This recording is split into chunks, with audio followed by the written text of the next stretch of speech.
Hi, hello, hey, back at it again for another video. It's your girl Tiana, and today we are talking about TV once again. We're doing something a little bit different, like slightly different.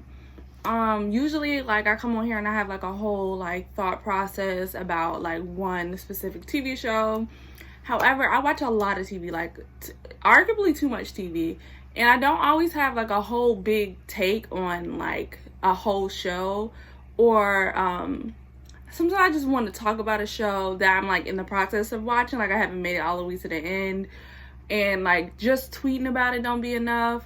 So I wanted to just do a video about like shows that I'm watching, or shows that I have watched in the month. I think I want to make this like a monthly series. This video is gonna have July and August because I can't never get nothing done on time. And I started this in July, but I just never like recorded a video for July, so I wanted to do July and August together because August is pretty short. I was watching three different TV shows in August, so that kind of took all my time.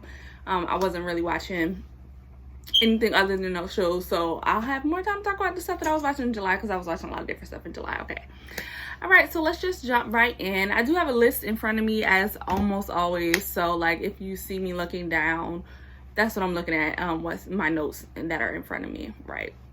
So let's get started. So the first thing, this is not necessarily in the order I watched it, but just stuff that I watched in the month of July. So I watched Hamilton for the first time in July because Netflix brought it to I'm sorry, not Netflix, Disney Plus brought it to Disney Plus on like the 4th of July or the 3rd of July or something like that. It was very early in July. I don't think I watched it that day, but I probably watched it whatever that weekend was that it came out, because I do, work 9 to 5 and typically don't have time to do much after work, like much TV watching after work. Yeah, so I watched Hamilton. The first thing I want to say is that movie is so long. Like the play is so long. Like it's so long. Why is it so long? Why is it that long? I feel like it didn't have to be that long, but also I guess it did have to be that long because it took like a long periodical time period that it was talking about. So I guess it needed to be that long, but I just felt like it was so long. Like every time I was like, are we coming to the end? It was more. There was more. And it was honestly a little bit distressing. I liked it. I thought it was really good. I thought I want to say her name is Angelica. I've only watched it once and it was a month ago. I want to say her name is Angelica, but the black girl, her performance was great. And David Dees, is that his last name? David Dees, whatever. Lafayette and Thomas Jefferson, his performance was great. A lot of everybody really was like great. And it's just really the most important thing for me, I want to say, is number one, when she was singing Satisfied, that's like some of the best performing I've ever seen in my entire life. Like that was like mesmerizing and breathtaking to me. Like I could see how people who watched like that performance and saw her perform that live like went away with like, this is the best thing I've ever seen in my entire life, because that was magnificent. Like hats off to sis, because she really like killed it. Like that really was like the most. And like I'll admit I'm not really that big of a musical watcher, which sounds weird because I like music a lot, but I don't really watch a lot of movies. And I grew up like near New York City, so I guess I probably could have been going to Broadway as a kid, but we didn't really have Broadway money, so I wasn't going to Broadway as a kid. I think I saw The Lion King on Broadway as a kid. I think, I'm not 100% sure. I know I did go to the opera with my grandmother. And I think we saw The Nutcracker or something. I just remember I had got to wear like this really beautiful dress. And I was little. I was maybe like 7 or 8. I got to wear this really beautiful dress. And I remember I was in ballet at the time, and I just knew I was going to be a ballerina. I'm not a ballerina, so dreams die. But yeah, so I'm not really a musical girl. That's not like really my thing. But I liked it. I thought it was really good. I don't really get why people acted like it was the best thing that's ever happened. I guess maybe it's like new or different. But I thought it was like a really good, like a really well made musical. And then from a writer's perspective, it just made me think like how hard it must be to write that type of musical, because the type of musical that I typically see is like a movie or a story that has songs added, but Hamilton, they sing everything. So every like story and dialogue and everything is sung. So like to write that, you'd have to not only think about like what the story is that you're trying to tell, but like how can make those words rhyme so that it makes sense and it's musical, and then how to keep like the music similar through the whole thing but also different from different songs, and like the emotion and tone of each song and each point, like to convey not only the emotion of like the story but like the characters and their thoughts and like all of that. Like hats off to Lin-Manuel Miranda, because even though I wasn't like this is the most mesmerizing thing I've ever seen for the whole part, like the beginning was very very boring, and then the stuff with the king I just thought was gross. Like I don't know why people thought it was funny, I just thought it was gross. But like to write that must have been very hard, and for it to come out so well done, you did your this naive. I also watched Degrassi in July. I was still watching Degrassi, and I really just got bored. I think I made a video or talked about in one of the videos, but I may have edited it out, about how I just got bored with Degrassi. So I stopped watching it. That's why we don't have no more updates. I think I stopped on season 6.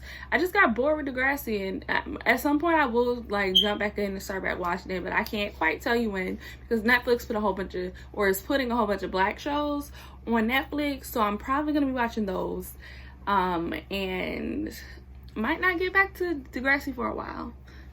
Who knows?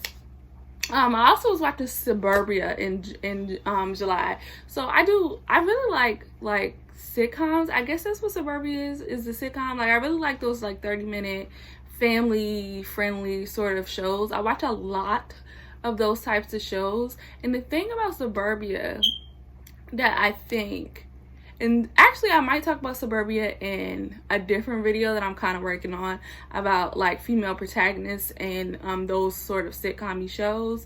But the thing about Suburbia is the main character, whose name I can't remember at this point because I haven't watched it since, and I still haven't even finished it, but I just stopped watching because I got bored again. The thing about Suburbia is that it's so weirdly racist, and it came out like in 2011 I think, or 2012, and like it's so, the racism on that show is so weird because it's like they're aware that it's racist, but they just decide not to not be racist, but just to like lean into the racism, but like not in like a mean spirited way, but in a way where I feel like they think that they're funny. Like they keep telling racist jokes, but the joke is that the joke is racist, and it's like I don't like, maybe I'm not the audience for it. Like maybe I'm not the audience for that type of comedy, but it's just, I don't know. But the best friend on there, who was on Zack and Cody, she is very funny and she's a great actor. I wish she was in more stuff, because I literally, after like half of the first season, I was like, I need to Google this girl and see what else she in, because she was just, her performance, it was just that good. And also the dad's best friend character, he is very funny. The show is very funny in some parts and then very weird. Also, I will die for Dallas. Like I love Dallas. Like if you can tell by the fact that she's the only character whose name I took the time to remember, I love Dallas. She's great. But yeah, Suburbia is weird. And the thing is, I watched Suburbia when it originally aired, like the first 2 or 3 episodes, and then, as all shows tend to do for me, is if unless it's like phenomenal, out of this world, I will forget to watch your show. So I forgot to watch it, and then once I get so far behind, I'm like, I'll just wait for them to cancel it or the show to end, and then I'll watch it all together. So it was always on my list, and then I saw it was on the CW Seed app So I was like, well, let me go ahead and watch Suburbia, because I was actually looking for Girlfriends, which is crazy because Netflix is putting Girlfriends on Netflix in September because they knew I was trying to watch Girlfriends. But I saw this, they didn't have season 1 of Girlfriends, but they did have Suburbia, so I was like, let me watch Suburbia, and that's how I started watching Suburbia, if anybody cared.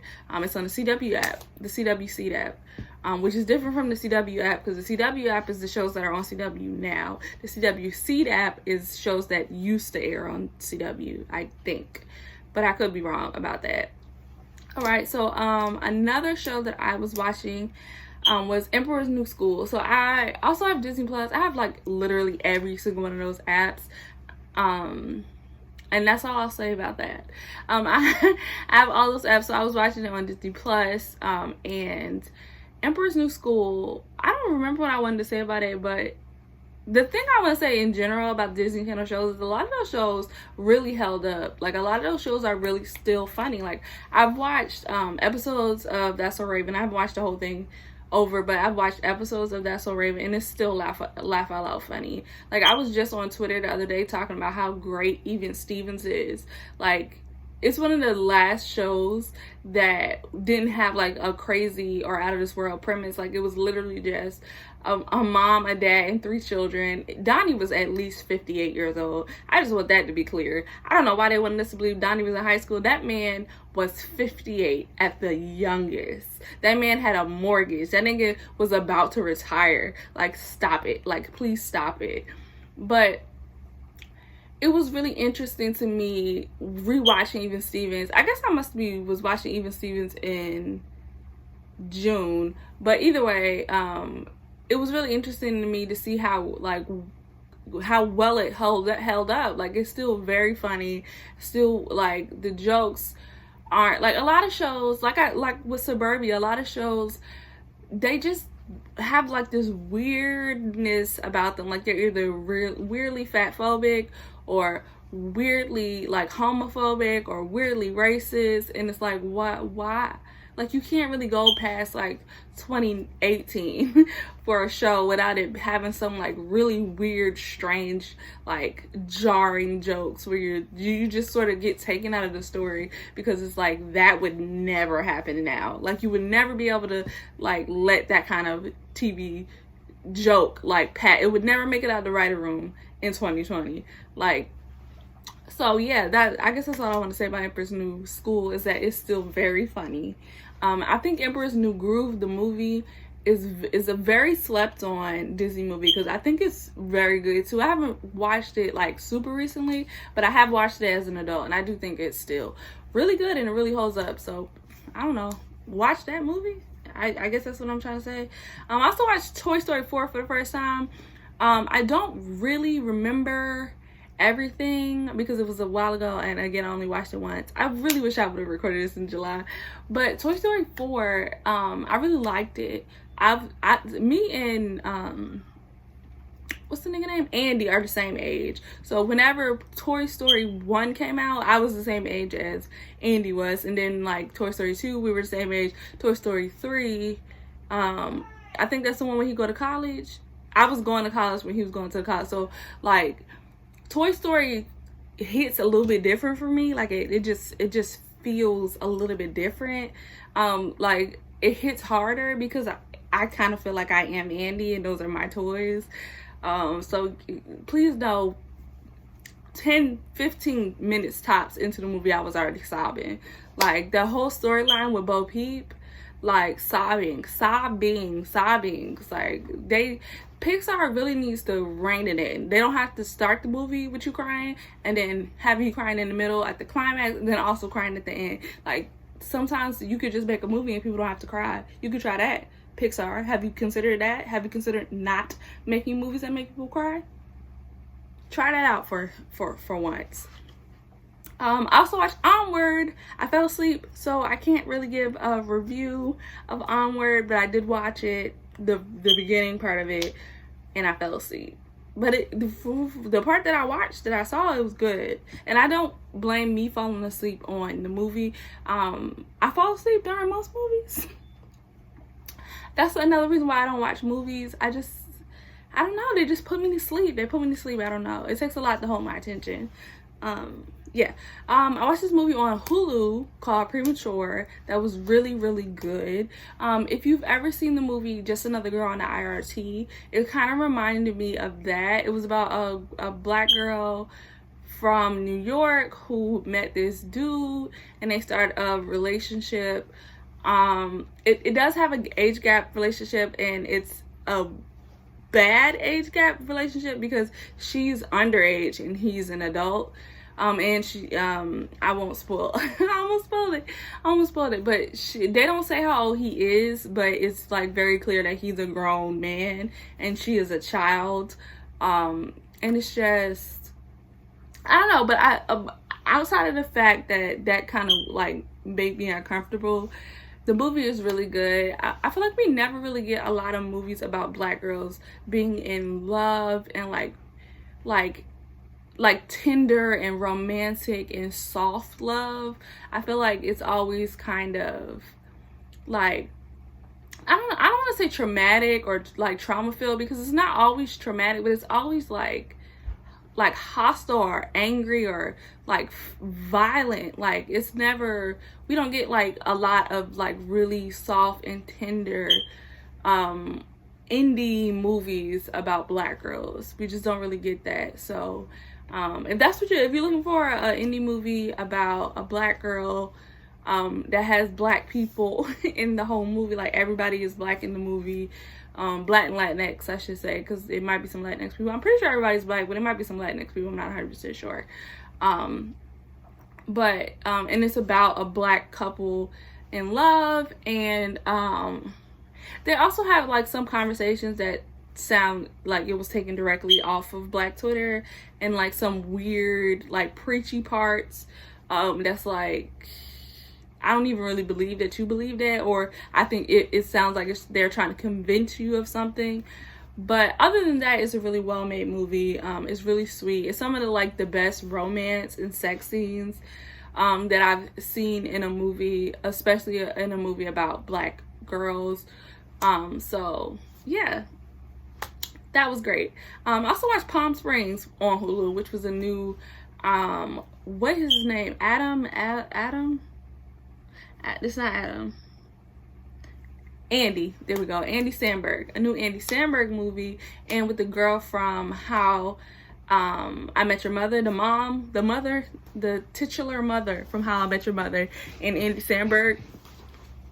I have a Hulu movie called Palm Springs. I didn't know anything about the movie. I didn't see a trailer. I didn't know anything, literally nothing about the movie until I watched it. I just got on Hulu and it was like Palm Springs, and I like Andy Samberg. Pop star, Never Stopping. It's the funniest movie. It's me and my sister's favorite movie. Like we dead watching that movie and quote it all the time. So like I was thinking it was gonna be like a comedy like that.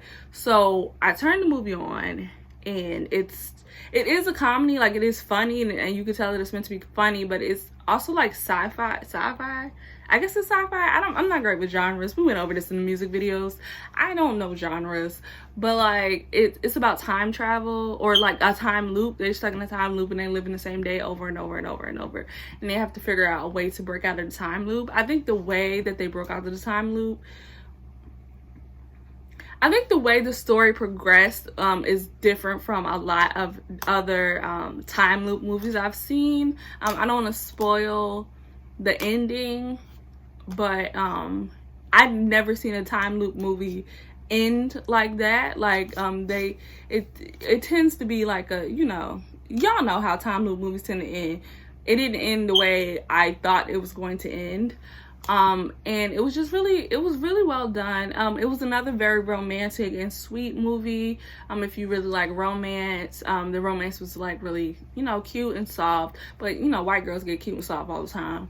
And it was just really good. It was really good. It was funny. It was interesting. It was deep in some parts, and it was really good. So watch Palm Springs on Netflix. I guess that's what I'm trying to say.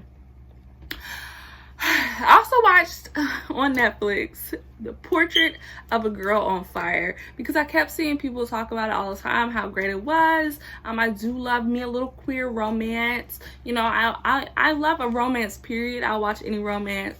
So I was like, okay, people talking about how great this is. I fell asleep during this movie because it was in French. I can't really do subtitles. And the reason why I can't really do subtitles is because I have poor vision. Like, I have really bad vision, and it's hard for me to see the screen to read the subtitles, even with my glasses on. And if I can't understand the words, I'll miss too much of the story. So, like, it's hard for me to read the words and focus on reading the words, because it's hard for me to see them, so I have to focus on reading the words. Then I sort of lose, like, the plot and the story when I can't follow along, like, audibly. I don't like, that might make me dumb, or like whatever people try to say about people who don't like movies with subtitles. Like, I earnestly tried to watch it, but it was really hard for me to follow because I can't really read the subtitles and follow the story. Like, it takes too much of my attention, I guess. I don't know how to explain it, but it's just very hard because of my vision to follow along with a show with subtitles. So I fell asleep. That was my bad. When I woke up, however, Hulu, because you know it keeps going, it had started this movie called Luce, which I did watch because it was in English and I could follow along. It was the weirdest movie, and I just didn't know how I was supposed to feel at the end of it. Like, it was basically the plot of Luce was this white family, this white family, a mom and dad adopted this black immigrant from a war-torn country. He was a child soldier. They adopted him when he was like 5 or 6 years old or something like that. Like, took him in, embraced him. And he was like, now he's an adult. Well, not an adult, but he's like 16, 17 years old. He's in high school. He's a star student. He's on the basketball team. You know, all the teachers love him.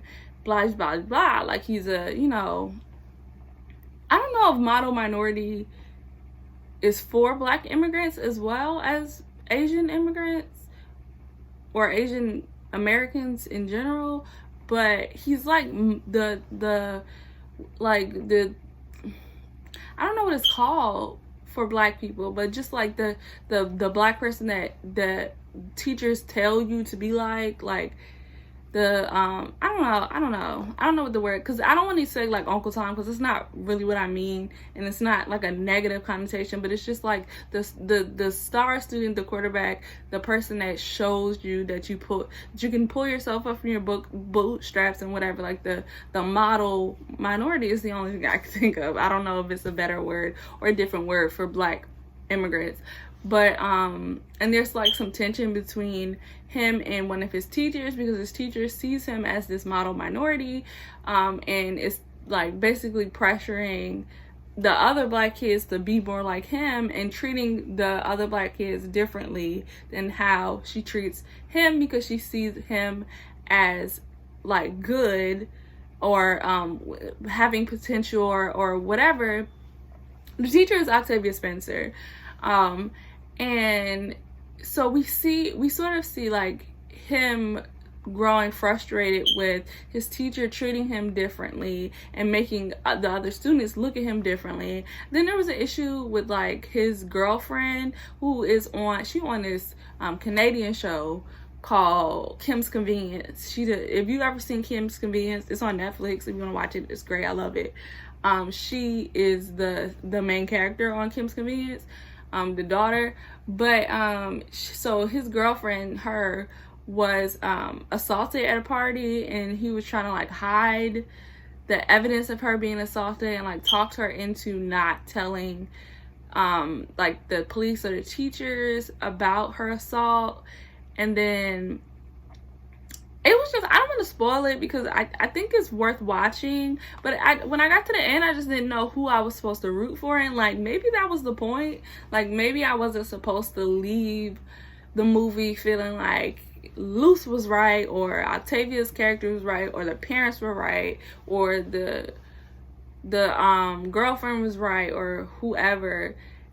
But I just didn't know how to feel. Like, maybe that's a movie I would need to watch again, like because I didn't know what was happening. I fell asleep to a lady with a portrait of a lady on fire, and when I woke up, that movie had just started. So I was like trying to figure out what it was I was watching, as I was trying to figure out what was happening and what was going on, and making like my opinion. Like, if I had maybe read anything about the book, or of the movie, or like prepared myself to watch the movie, I might have been able to like process it better. But I was just woken up and confused about what was going on, where I was at, like, you know, all that stuff that you feel when you wake up and you didn't mean to fall asleep. And then also I was confused as to what I was watching. So I don't know. I also started watching Daria. I watch like cartoons when I go to sleep. And every time I finish a cartoon, I tend to start. There's some cartoons I'll watch over and over and over. Like, I've watched Scooby-Doo Mystery Incorporated, which I'm watching now. And I'll talk about more when I get to August. I've watched that like 3 or 4 times. I've watched Batman the Animated Series like 3 or 4 times. I've watched Static Shock like 3 or 4 times. I've watched Rugrats like 3 or 4 times. Hey Arnold. Like, there's some shows that I've watched over and over, and there's some shows that I've only watched one time. And there's some shows that I go back and forth, like if it's still on. Like, I watch Bob's Burgers, you know, different stuff like that. But in July, I was watching Daria. The only thing I really have to say about Daria is the show is not as good as people. Like, I feel like I watched Daria when I was a kid, but like, I don't think I got it. Like, I don't think I got it then. And now I get it, but it's like, it's kind of boring. And Daria was a bad friend. Like, she just truly was a bad friend. I can't really give it like a full-on review because these are shows I'm watching to go to sleep. So like, I'm watching like 2, maybe 3 episodes and then sleeping through like 7. So like, but it's just the big takeaway for me was Daria was a very bad friend, and also the show is kind of boring. But that's just me, myself, personally. And the last thing is the bold type. I have a whole entire video about the bold type that I will put in the little eye up here that you can watch. But the bold type is one of my favorite shows. I watched the whole thing from the beginning. And I might, like I said in my bold type video, I'll probably do a video, like a separate total video about the bold type once the show ends, whenever it ends. I don't feel like it's gonna go too many more seasons. Like, we might get 1, maybe 2 more seasons of the bold type, but I don't think it's gonna go much past that. So I'll probably do like a longer in-depth video about the bold type, rewatch the whole thing and give you like an in-depth video about the bold type, because it really is one of my favorite shows. I think it's really interesting, and I think it's really like different from a lot of shows that are on TV, and it does some things really well and it does some things really bad. But if you want to know my current opinions about the bold type, once again, you can watch that video. I'll put it up here. I'll even have it at the end of the video. I'll plug it at the end of this video too. And that's all that I watched in July. So in August, like I said, August is very quick, but there's something that I really want to talk about. So in August, I have been watching Avatar: The Last Airbender, right? Because people have, like, for years and years and years been like, Avatar is such a great show, such a great show, such a great show, but I never really watched it. I think I probably was like in the right age to have watched it when it was on Nickelodeon, but I just never watched it. I don't know. I don't really know why. It might just be my personal bias against shows with male leads, or I don't really know what it was, but I never watched it. Even when I was on Tumblr, I can remember like people were just obsessed with the show and talked so highly of it. So when I saw they put it on Hulu, on Netflix, and then I saw more and more people talking about how great it was. Again, I was like, well, let me just watch Avatar, right? Let me just watch Avatar, and so I can throw my little 2 cents in, because if I haven't seen a single person say anything bad about the show, it must be good. Like, because everybody got haters. Like, even Jesus had haters, but Avatar don't got none. So I was like, let me go ahead and see what the show is, what the tea is, because it can't be that good. Y'all, it's that good. It's that good. It's some of the best fight scenes in a kid's show, in a live action show, like anything that I've seen. The fighting on that show is so good. Like the world building is so interesting. I have like 5 million questions. I'm still watching. I'm in season 3. But I have like 5 million questions on how different things work. I was tweeting about how the Earth tribes get shorted with their powers, because why you the Earth tribe, but the Earth people can only really move, they can only really bend like dirt and rocks. Like, everything is Earth, bro. They should be able to bend trees, they should be able to bend like plants and stuff, they should be able to bend like metal. But that was the thing that was pissing me off the most, is that they couldn't bend metal. Like, they kept making it very distinct, very clear that the Earthbenders couldn't bend metal, or at least Toph couldn't bend metal. And then I was on Twitter complaining about how they was shorting the Earth girls, and then one of my followers was like, just wait until the end of season 2 and you'll have some of those questions and concerns answered. And she was right. I had to wait to the end, and I did get some of my questions and concerns answered. I won't spoil nothing for people who haven't watched the show, but like, I still have 5,000 questions about how earthbending works. Like, so if anybody is like an expert on Avatar and you want to just like listen to me ask 5 million questions, or answer those questions, I should say, like put your Twitter in the thing, and I'll DM you on Twitter, or like DM me on Twitter. I think my DMs are open, or like tweet at me, and we're gonna have to figure this out, because I have 6 million questions. I got 6 million questions, and yeah, it's really good. I love Azula. I know she's the bad girl, she's the villain, but like, she's just iconic. Like, she's just iconic. She's just simply iconic. Sorry about it. Katara is really just that girl. Sorry about that. Well, not sorry about that. I think we're supposed to like Katara, but Katara is just really that girl. Like, Toph is really just that girl. Like, just that girl. The uncle, oh my god, love the uncle. Oh, the Azula and her crew. It's the bad party you cannot get in. Like, yes, love it. But yeah, once I finish Avatar, no, I'm not gonna do a video about Avatar. I'm just simply not, because I don't really have any like big take or critique or like statement I want to make about the show. I just really like it. So the next show I watched is Moesha. I kind of talked about this a little bit earlier, but Netflix is adding a bunch of black shows on there, and the first show that they added was Moesha. Moesha was one of my favorite shows as a kid. I was obsessed with Brandy. I'm still a little bit obsessed with Brandy. Love her. Love the show. So I was like, obviously I'm going to watch Moesha. I literally, the day they dropped it, I watched Moesha that day because I could not wait. I need to watch it. I'm still not finished with Moesha. I think I'm in season 5 in the 6 seasons. But it's just so good. I'm definitely going to do a video about Moesha. As I mentioned earlier, I think I'm going to do a video about female protagonists in sitcoms. But I also think I want to do a video about like virginity culture and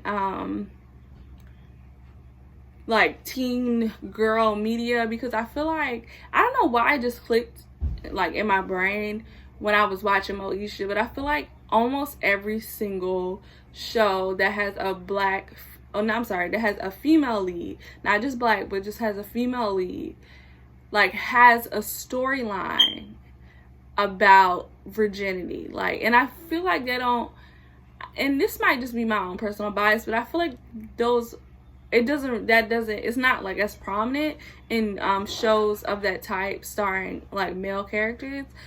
But I don't know, I'm gonna do more research. I'm still noodling that one around in my brain. But I really love Moesha. I don't know what other point. I love Moesha. She's the greatest. It's weird to see, Moesha's another show where it's like, it's weird to see some of the jokes that pass. Like, there was a whole episode where Moesha was just blatantly homophobic, and we were supposed to believe that she was right, which is like, no ma'am. You just simply, like, she outed somebody and was proud of herself. Like, girl, get a job, find something to do. Like, you're in too many people's business. That was Moesha's number one flaw, is she never learned how to mind her own business and worry about the business that pays her. She needed to meddle. She needed to be in other people's business. Speaking of meddling, the I Love Lucy episode is so iconic and so good. I Love Lucy is another one of my all-time favorite shows. It's so good. If you've never seen I Love Lucy, and you like sitcoms, I suggest you watch I Love Lucy, because it's really the blueprint. Like, Lucille Ball is the blueprint. Like, she's just that girl. Like, there's nothing that came after I Love Lucy that is not, like, touched by I Love Lucy. Like, every single plot device and like any type of trope that you love in sitcoms, I bet you they did it on I Love Lucy first. But yeah, so expect the video on Moesha, I guess, soon. I'm probably gonna wait until 101 is on Netflix and I watch that before I talk about like the whole genre, because that's what made me really like connect to the idea of the virginity culture, is that the Moesha stuff, but also I remember it was a big plot in like the last season, or the last 2 seasons of 101, which was another one of my favorite shows, and I'm obsessed with Kyla Pratt. But yeah, so I also watched Mystery Incorporated again for the 500th time. And the reason why I was watching it again was because I saw a tweet or an Instagram post go viral about, well, I don't know if it went viral, but I saw it, talking about, like, from one of the writers from Mystery Incorporated, talking about how in the story that they were telling for Mystery Incorporated, Velma was a lesbian. And the reason why her and Shaggy did not work as a couple was because she was a lesbian, and that she was really in love with Hot Dog Water. Now, like I said earlier, I've watched Mystery Incorporated like 3 or 4 times, or like top to bottom. Like, yeah, I slept through some of it, but like I've seen it so many times that I've seen every single episode multiple times. So like, I was like, what? Like, I don't know. I can usually pick up on, like, you know, stuff that they be trying to like sneak past you or keep under, and I was like, I never picked that up. So I wanted to rewatch it and really pay attention to see if I could pick up on what they were talking about. And I agree and disagree on what the writer said. Now, obviously, if the writer just said that and they was the writer, I can't tell them that they lying. But what I can say is, one of those ideas was, part of that was well written, and I can see exactly what they were trying to do, and part of that was not. And if that is what they intended for us to take from it, that's not what I took from it. So the part that I believe is just blatantly untrue is the fact that her relationship with Shaggy didn't work because she was in love with Hot Dog Water. Like, that it just simply is not true. Her relationship with Shaggy did not work because Shaggy was too obsessed with Scooby, and Scooby wanted all of his attention. Like, that was what they wanted us to believe. They kept reiterating that over and over and over again. Anytime like they would get close to getting like the relationship together, Scooby would come in and it would ruin it. There was not one scene that made me believe that the reason why they didn't work was because she was a lesbian. Like, I believe that she genuinely liked Shaggy and she wanted to be in a relationship with Shaggy, but it didn't work because Shaggy did not want to be in a relationship with her. I don't believe that the issue was Scooby specifically. Like, I feel like Shaggy, if they wanted to make an argument that Shaggy was gay, that is something I would hear. That's something that I would be like, that's believable. I can see how you put a little breadcrumb for that, because it really didn't make sense to me how it was between her and Scooby when Scooby's a dog. Like, it's a different type of relationship. Like, that's like saying he couldn't be friends with Daphne and date Velma. Like, those are 2 different kinds of relationships. They take 2 different, like, it's different. It's not the same thing. Like, you would have a romantic relationship and have a friend. So, like, that didn't really make sense to me. But if that's what the story that they were telling, then I was believing it. But, like, you know, I don't see it. Now, the part that I do see is that Velma definitely was trying to smash hot dog water. She definitely was. I could see that. The little dots and stuff was connecting. Yep. I definitely see that. She wanted hot dog water. She wanted hot dog water. Especially in the scene when Daphne had came back and joined the squad and they had to kick hot dog water out. The tension was palpable. Like, I'm trying to let you know, she was trying to smash. She was for sure 100% trying to smash, and she didn't really know what to do because she was stuck between a rock and a hard place. A rock and a hard place, yeah. So she was like, because my friends is telling you to go, but I want you to stay. But I don't want you to stay as my friend. I want you to stay as something more. But do I know how to tell you that I want you to be here as something more than a friend? And it's just like, it's so complicated because that's too much, you know? So, yep. Speaking of Scooby-Doo, I did also watch Scoob, the movie. I watched it when it had first came out, whenever it had first came out, like at the beginning, but I also rewatched it with my nieces when it had came. Had rewatched it with my nieces. I fell asleep both times I watched the movie. I ain't even gonna hold you, but the parts that I did see were great. It was really funny. The music was really good. I think it was a really well done story, and we got a black girl in the Scooby-Doo universe, so I love that for me because I love Scooby-Doo. And I'm not one of those people who needs for the show to, like, old properties to, like, reboot with, like, diverse cast. Like, I'm not mad that the entire Scooby gang is white. That's not something that I, like, care about. That's not something that I'm, like, angry about. Like, but I do feel like if you're rebooting an old property that was all white, you need to have the extras and any other roles be people of color, because in 2020 is not, if there's no reason why your show should be all white in the year of our Lord 2020. It's just not realistic. There's no time period. There's no story that you could be telling. Like, people be trying to do the sneak tip of A, setting their story in the past so it can be all white, or B, making their story about a family so it can be all white. And I want you to know I clocked you. You're not low. You're not being sneaky. Like, I clocked you. I know what you're doing. It's just simply not. I'm not gonna watch your show about a group of white people. I don't care if they're all family. They need to adopt a black child then, or they need to have a black neighbor. They need to have a black best friend. They need to figure it out, because I'm not watching your show with all white people. I'm just simply not gonna do it. Sorry about it. Okay, if you set your thing in 19 or 1847 France, then you need to find some Negroes in France in 1827, because I'm not watching it with no black people. I'm simply not going to do it. Sorry about it. That's just how I feel. That's how I feel. So, yeah, and I bought Scoob. I bought Scoob when it first came out with my own hard dollars, because Scooby-Doo was one of my favorite franchises. I guess that's the word, franchises. I love Scooby-Doo. I would watch any iteration of Scooby-Doo. So, also, I would love to write a Scooby-Doo, because I got ideas. So if anybody looking to, like, reboot Scooby-Doo Mystery Incorporated specifically, or, like, just do a Scooby-Doo reboot TV show, like, I got ideas, so holla at me. And the final thing is the Kissing Booth 2. I watched the Kissing Booth 2. So if you know anything about me in real life, I love all them little Netflix movies. I be watching all of them.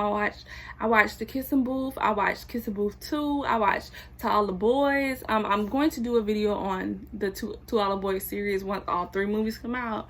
So I guess look forward to that. But I watched the Kissing Booth and To All the Boys, and I actually read those books before I even knew they was making Netflix movies. I watched what was the one? Tall Girl. I watched hold on, because I got a list first. another video that's gonna be coming up. Never Have I Ever, but that's not a movie, but I watched Sierra Burgess. I watched what is the one? The half of it. I watched the half of it. I watched, you know, all the little Netflix shows. So I watched To All the Boy. I'm sorry. I watched The Kiss and Booth 2, and to my surprise, it was good. Like, I really was expecting it to be terrible. I was like, I had got like a bubble bath going, like got some incense going. I was in a really bad mood that day. And I was like, I need to watch something that's, I'm just gonna laugh and laugh and laugh because it's so bad.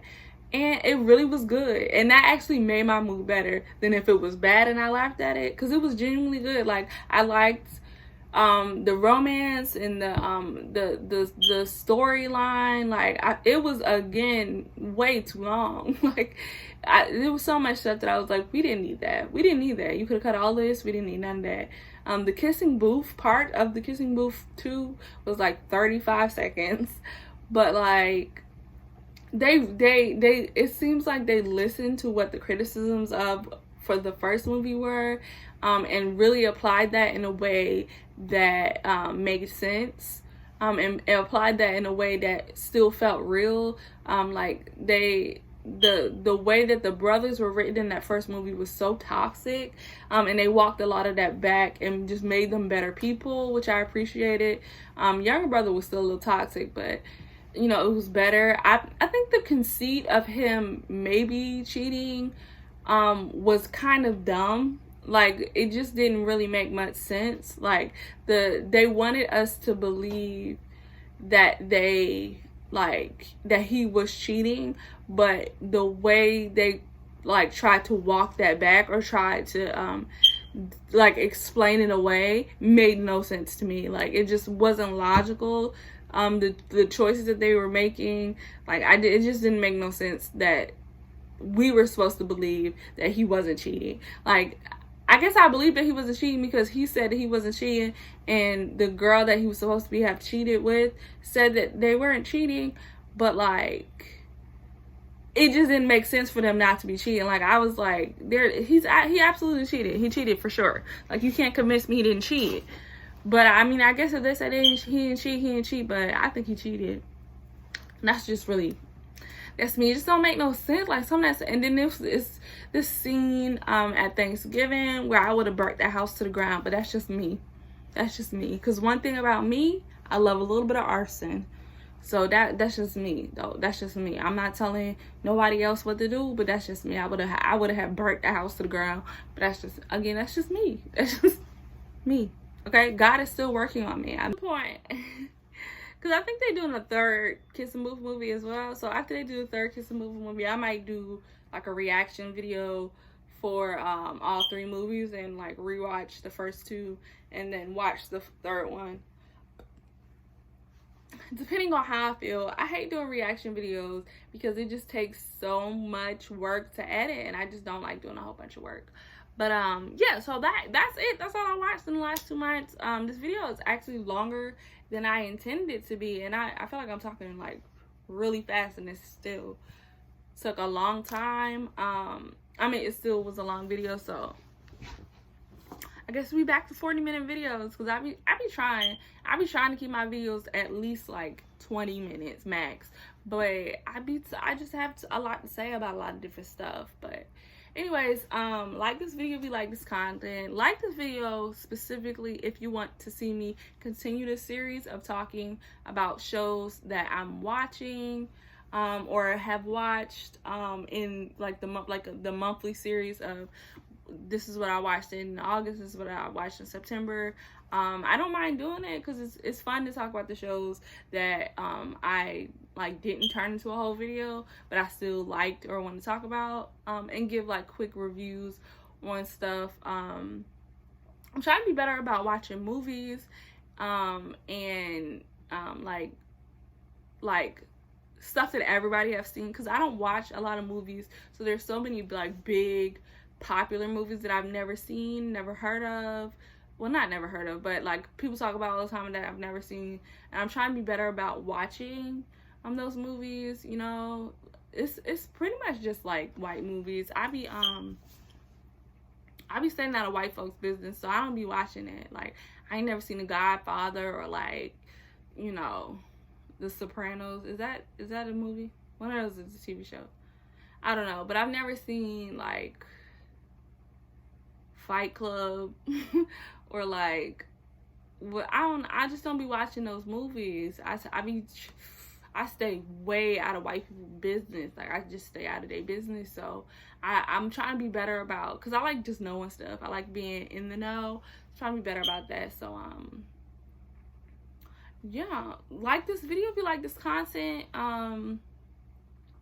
If you want to see me do more of these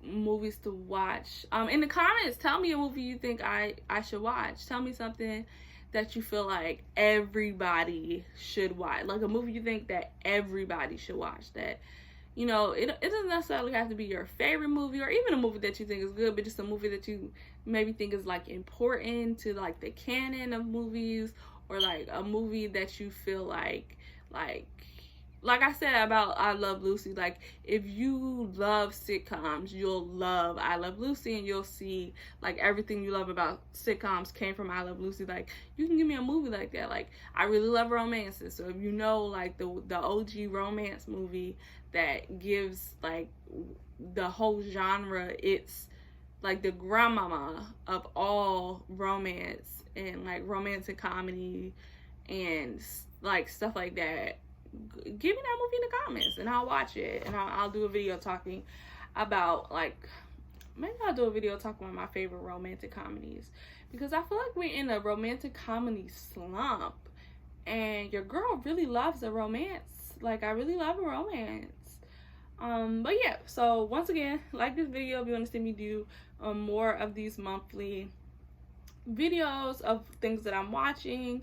In the comments, tell me a movie that you feel like everybody should watch, and subscribe to this channel if you like this and you want to see my face more, if you want to see me talk more. You can also follow me on Twitter. That's where I do most of my internet stuff, and then follow me on Instagram if you just really like looking at me. You don't want to hear me talk too much, because, well, actually, if I'm being honest, I don't really post that many pictures of myself. But you can follow me on Instagram if you really feel that passionate about stalking me on the internet.